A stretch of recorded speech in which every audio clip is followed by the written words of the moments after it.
I was driving through rural Arkansas when the rain started. Not the kind of rain you can ignore either, the kind that drowns the windshield, drowns your thoughts, drowns the road. Thunder cracked so loud it felt like it split the sky open. I was already 2 hours behind schedule, and my cell signal had vanished somewhere between nowhere and never going back. I should have stopped at that last diner. But something told me to keep going. Stupid pride, maybe. Or something darker, something unspoken. That's when I saw her.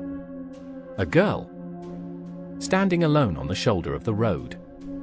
Soaked from head to toe, wearing a white sundress that clung to her like second skin. She wasn't waving. Just standing there, arms limp at her sides, her long black hair pasted across her pale face. I drove right past her. My foot hovered over the brake.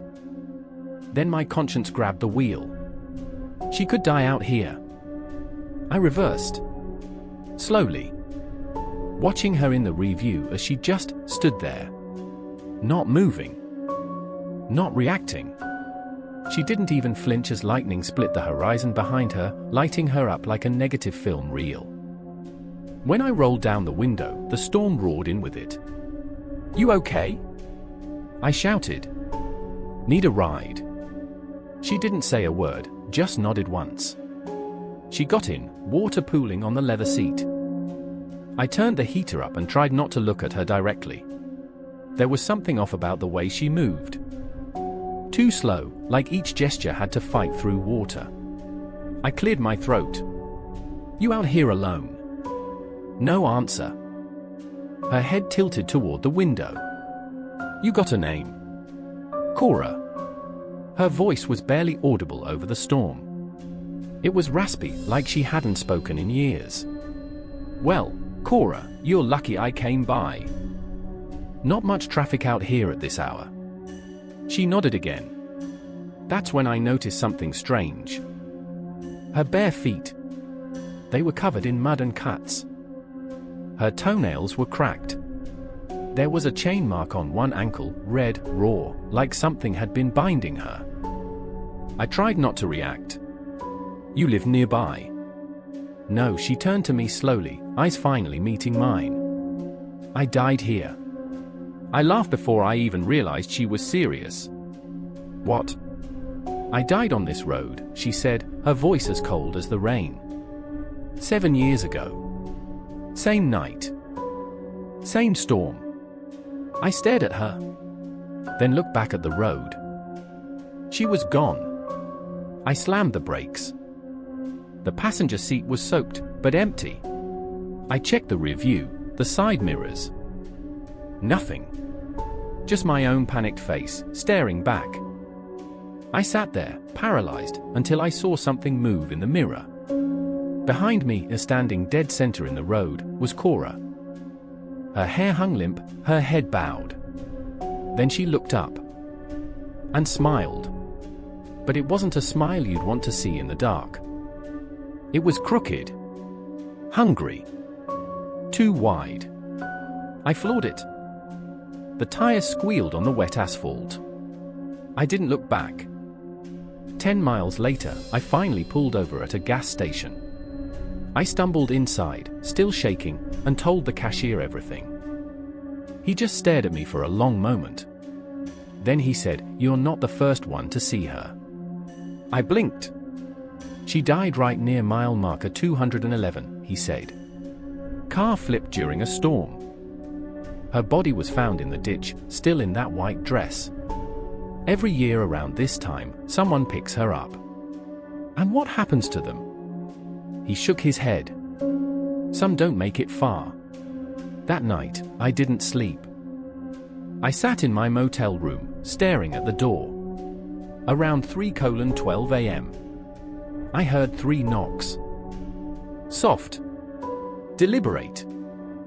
I didn't answer. In the morning, I found wet footprints on the carpet, leading from the door to the foot of my bed. It was supposed to be one last road trip before graduation. Eli and I had been best friends since our first year of college. We'd done all the dumb, reckless stuff you're supposed to do in your early 20s, skipped class to chase storms, broke into abandoned factories, and camped out in haunted woods for content. We filmed everything for our channel, Urban Eclipse. Horror-adjacent clickbait, mostly. But we had followers now. Real ones. This trip? A 900-mile drive through the South, chasing legends and filming our final year finale. But we never made it to the finale. We were headed through central Texas when we saw him, just past mile marker 187. A man limping along the side of the road. Mid-40s maybe. Blood running down his calf. Torn jeans. He looked like he'd been in an accident. Eli slowed down. "Dude," I said. "We don't pick up strangers." That's like every horror movie warning ever. He laughed. "That's exactly why we should. It's great content." I groaned. But I didn't argue. We pulled over. The guy approached the car without hesitation. His face was gaunt. I sunken, like he hadn't slept in days. "Appreciate it," he muttered, climbing into the back seat. Car broke down a couple miles back. Damn thing caught fire. Couldn't save my phone. We nodded. "Where you headed?" Eli asked, adjusting the GoPro on the dash. The man didn't answer right away. Then, just forward. I tried not to look at Eli. He was already grinning at the creep factor. "Cool, cool.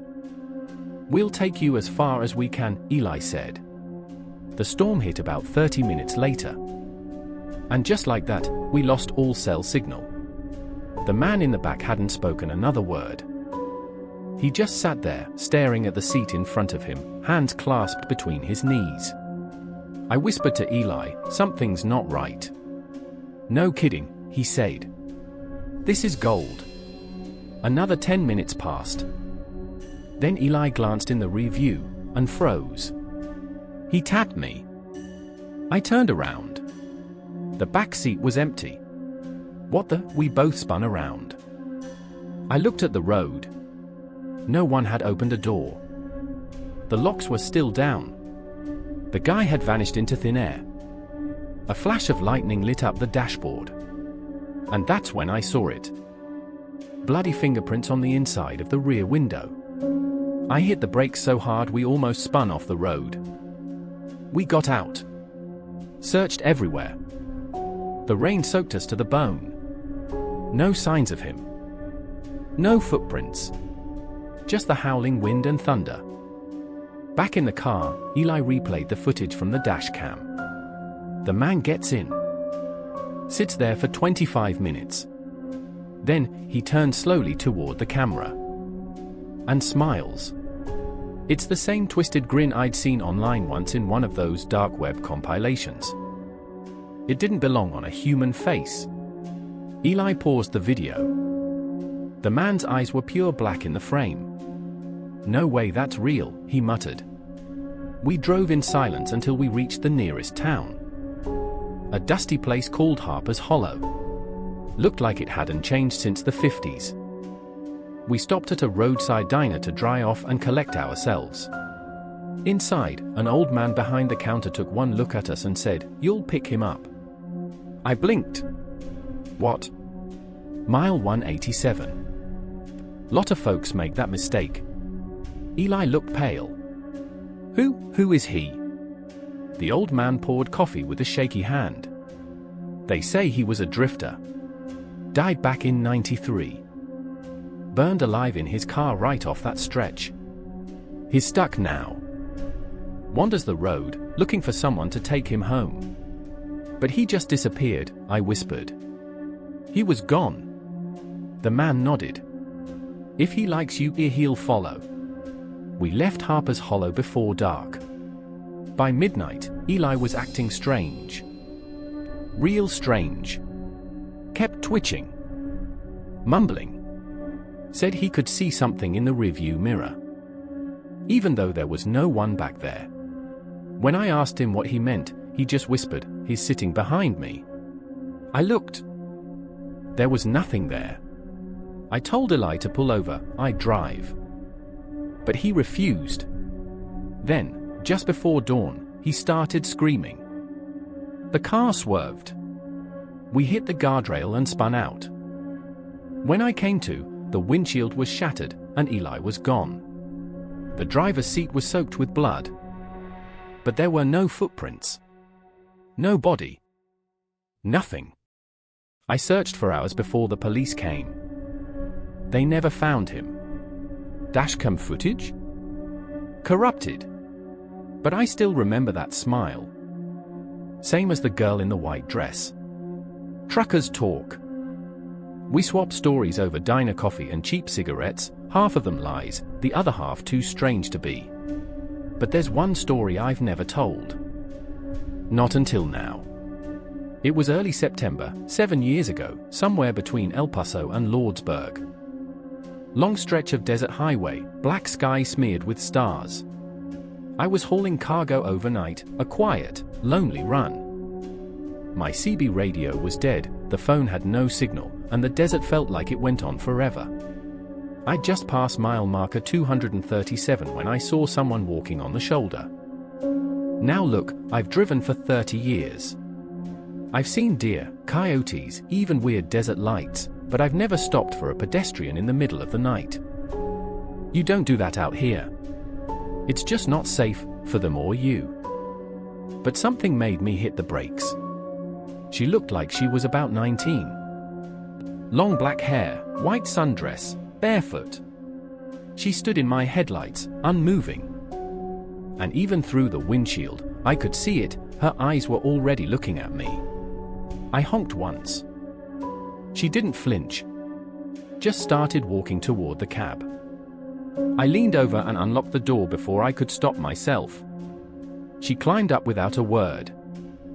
Didn't even ask where I was going. Just stared out the window like she knew the route better than I did. We drove in silence for miles.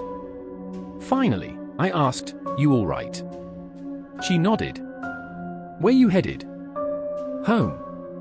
That word hit me in a strange way. Because I realized I hadn't seen a town, a gas station, or even a sign for the last hour. "You live out here?" She didn't answer.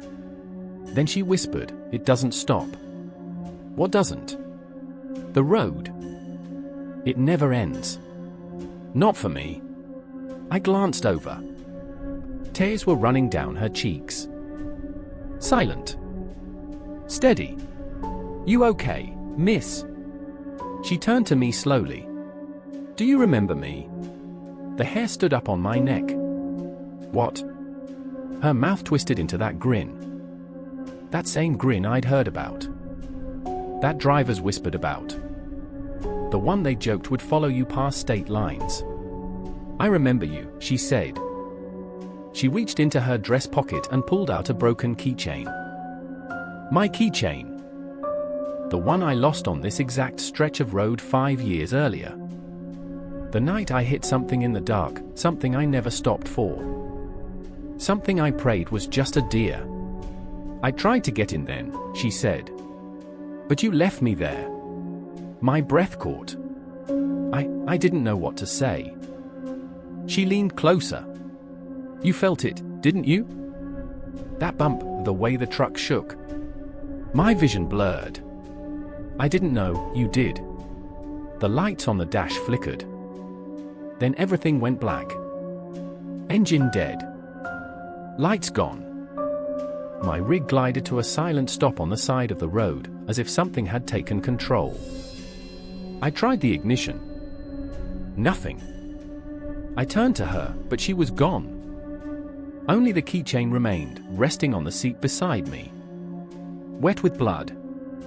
I stepped outside, flashlight trembling in my hand. That's when I saw them. Figures. Dozens of them. Standing in the desert. Just beyond the reach of my high beams. Men. Women. Children. Some wore clothes from the 70s. Some looked like modern hikers. All of them still. Watching.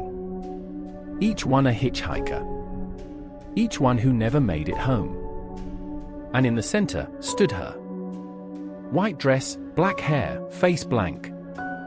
Then, all at once, their mouths opened. And the sound that came out, it wasn't screaming. It was whispers. Layered voices, too many to understand, like wind moving through bone. I ran. Left my rig behind. I don't even remember how I got to the next town. Walked for hours, maybe days. When I finally reached a sheriff's station, they found my truck still parked where I'd left it. But the log showed it kept moving for 2 more hours. And when they checked the dash cam, they saw me driving. But I wasn't alone. She was sitting in the passenger seat, head tilted toward me, smiling. And I never looked at her once. They say I didn't flinch. Just stared dead ahead, mouth moving, like I was talking to her. I've never driven again. Sold the rig. Moved out of the state. But sometimes, on really quiet nights, I'll hear the tap tap tap on my window. And I don't check anymore. Because I already know who it is. 3 stories. 3 strangers. 1 relentless curse that haunts the edges of the road. You've heard the tales now. The girl in the rain. The man at mile marker 187. The last ride across the desert. But what ties them all together? That question haunted me the moment I pieced it all together. The common thread? All these places, these highways, these encounters, they intersect in one way, through the darkness itself. I spent weeks digging. Calling sheriffs, reading police reports, scrolling through forum posts from truckers, drifters, and late-night travelers who'd vanished or come back changed. The stories weren't isolated. They overlapped. And then I found it, a buried news article from 1953. A horrific crash on the same stretch of highway where the girl in the rain first appeared. A family driving home from a fair, a terrible collision with a semi-truck. The girl? Cora. She died instantly. The man from mile marker 187? Identified as a drifter named Eli Mercer. His charred body was found 3 miles from the crash site, burned beyond recognition. His death was ruled an accident, but locals whispered of something darker. The trucker's story? The final delivery was meant to be Eli's last. A cursed shipment he never made. All roads led to the same dark truth, a curse born of tragedy and fueled by restless souls trapped in the shadows. But the real horror is this: these spirits don't just want a ride. They want a replacement. Because every time someone picks them up, a piece of themselves slips into that person. A whisper here, a shadow there, until the rider becomes the road's next lost ghost. I know because I saw it happen. And now I'm writing this to warn you. If you're ever driving late at night, and you see a lone figure by the roadside, no matter how desperate they look, do not stop. Do not open your door. Because sometimes, the road chooses you. And once it does, you're already gone.